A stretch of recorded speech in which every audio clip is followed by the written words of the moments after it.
పని చేసినా ఏ నిర్ణయం తీసుకున్నా డిఫరెంట్ గా ఉంటుంది కోమటిరెడ్డి రాజగోపాల్ రెడ్డి స్టైల్. నలుగురికి నచ్చినది నాకసలు నచ్చదులే అన్నట్లు రాజగోపాల్ రెడ్డి వ్యవహరిస్తున్నారన్న టాక్ వినిపిస్తుంది.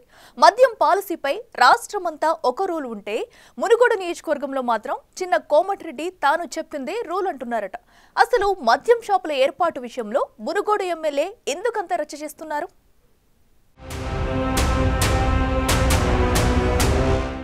ఉమ్మడి నల్గొండ జిల్లా మునుగోడు ఎమ్మెల్యే కోమటిరెడ్డి రాజగోపాల్ రెడ్డి మంత్రి పదవి హామీతో కాంగ్రెస్ లోకి రీఎంట్రీ ఇచ్చారు. అది దక్కటం లేదని తీవ్ర అసహనంతో ఉన్నారు. అప్పటి నుంచి రాష్ట్ర కాంగ్రెస్ లో ఆయన వ్యవహార శైలి తీవ్ర చర్చనీయాంశంగా మారింది. కర్ర విరక్కూడదు, పాము చావకూడదన్నట్లు వ్యవహరిస్తూ కాంగ్రెస్ అధిష్టానానికి ఏకు మేకైనట్లు కనిపిస్తున్నారు. తాజాగా తన మునుగోడు నియోజకవర్గంలో కొత్తగా ఏర్పాటు కాబోయే వైన్స్ షాపులకు new rules and conditions pass చేస్తున్నారాయన.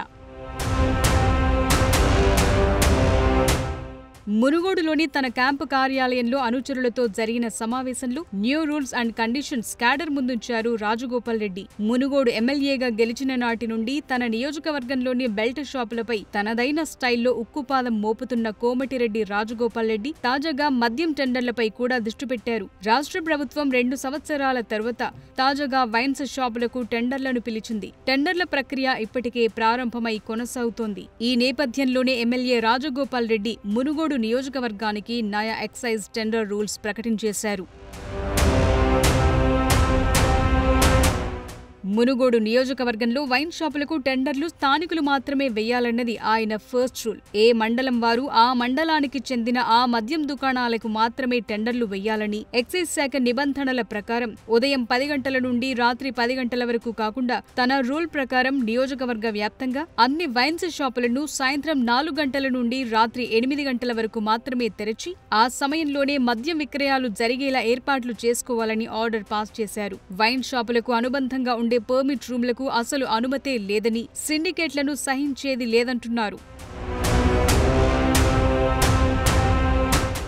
ఈ నయా రూల్స్ తో తన ఎజెండా రూల్స్ అండ్ కండిషన్స్ ను జాగ్రత్తగా అమలయ్యేలా అనుచరులతో ఎక్సైజ్ కార్యాలయాలకు పంపి అధికారులకు కూడా మార్గనిర్దేశం చేస్తున్నారు. ఇప్పటికే పెరిగిన 3 లక్షల రూపాయల ఫీజులతో టెండర్లు తగ్గి ఇబ్బంది పడుతున్న ఎక్సైజ్ అధికారులు నానా తంటాలు పడరాని పాట్లు పడుతుంటే రాజగోపాల్ రెడ్డి తాజా కండిషన్స్ తో పెనం మీద నుండి పొయ్యిలో పడినట్లయిందట ఎక్సైజ్ అధికారుల పరిస్థితి. అంతేకాదు ఇప్పటికే వైన్స్ షాపులకు టెండర్లు దాఖలు చేసిన నాన్ లోకల్స్ రాజగోపాల్ రెడ్డి తాజా నిర్ణయంతో తలలు పట్టుకుంటున్నారట. తమ పరిస్థితేంటి? టెండర్ల విషయంలో ముందుకు వెళ్లాలా వెనక్కు తగ్గాలా అంటూ నాన్ లోకల్స్ ఎక్సైజ్ అధికారులను సంప్రదిస్తున్నారట. మా నోటికాడి ముద్ద మద్యం ప్రియుల నోటికాడి సీసా లాక్కుంటారా అని పెదవి విరుస్తున్నారట లిక్కర్ వ్యాపారులు. ఇటు చూస్తే నయా రూల్స్ తో కండిషన్ సప్లై అంటోంది అధికార పార్టీ నేత. అందులోనూ ఫైర్ బ్రాండ్ నేత కావటంతో ఎక్సైజ్ అధికారులు సైతం ప్రభుత్వ పెద్దల వైపే చూస్తున్నారట. మరోవైపు చిన్న కోమటిరెడ్డి క్యాడర్ ఆయన వైఖరిని అవుట్ రేట్ గా సమర్థిస్తోంది. తాగుడుకు బానిసై చిన్న వయసులోనే ప్రాణాలు కోల్పోతున్న మగవారి సంఖ్య గ్రామాల్లో రోజురోజుకు పెరుగుతోందని, వితంతువులుగా మారుతోన్న మహిళల సంఖ్య పెరగటం ఆయన్ను కలవరపెడుతోందని, అందుకే Rajagopal Reddy rules and conditions పెట్టారని అంటున్నారు.